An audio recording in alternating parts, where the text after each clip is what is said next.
How's it going, everybody? Texas Man here. I hope that you guys are all having a fantastic day. If you guys would, please give this video a thumbs up if you guys really enjoyed. Subscribe if you guys haven't already.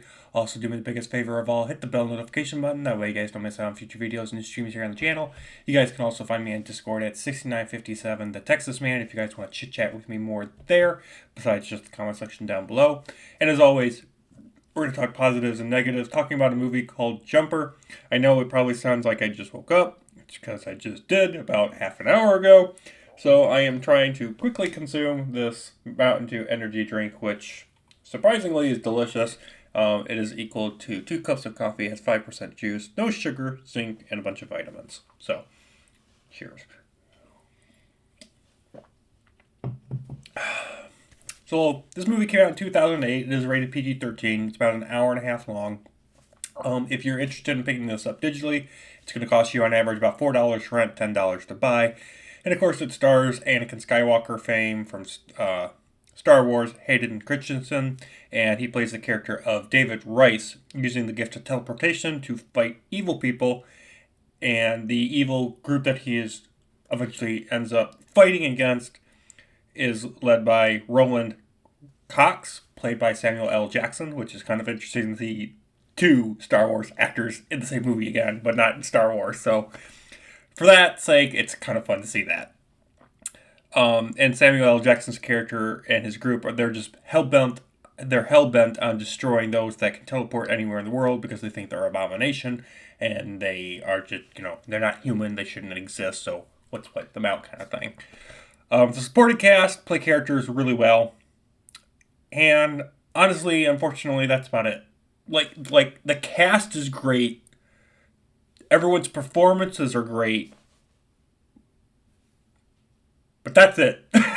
that is all the positivity you're gonna get me to say about this movie. Like, I have seen this movie now at least 10 times, just because there's been people that I've had over that have never seen it, and there's probably reasons why. It's just one of those forgetful movies, unfortunately. The plot points are never fully resolved. There's not even a proper ending to this movie. Like, you can go online and you can clearly read up that the cliffhanger ending was supposed to spawn sequels. There was supposed to be a Jumper 2 and a Jumper 3. But the sequels never happened, and I don't think they ever will, because the studio that helped finance this movie and get it out to theaters, they're busy with releasing other films now. And I mean, this movie came out in 2008, and when I'm recording this, it's 2023. And I'm sorry, but it's been nearly 2 decades almost, and it's kind of like saying, "Oh, we're gonna get another Lord of the Rings. We're gonna get a third Lord of the Rings trilogy." I'm like, but it's been 10 years. Why do we need it? It's almost like the same thing with like what they're doing with Tron Legacy. I mean, Tron Legacy came out in 2010, and it's been a decade and a half by the time we get another one. It's like the fandom and excitement for it is kind of just gonna die. And it's like the people that actually care about those original films, they're either one, don't care, or two, they're dead. So it's like, or they're busy with lives, and it's just like, you gotta get the sequels rolling if you want to keep fan interest. So, also in this movie, it feels like the characters and the world is not really in danger or in the fear of being destroyed. Like, there's tons of action and there's tons of destruction, but I never felt once like I was afraid that the world was going to end.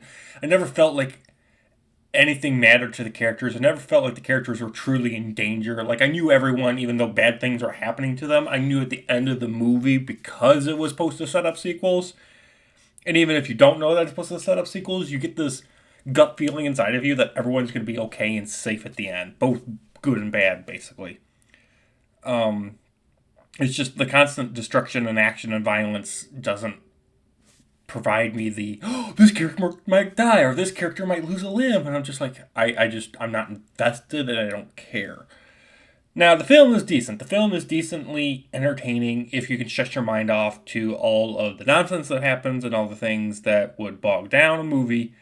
But unfortunately, it is forgettable. Like, I've watched this movie several times and I still forget plots and characters and moments, and I'm just like, oh, I completely forgot about that. It's not a movie that really sticks with you, unfortunately.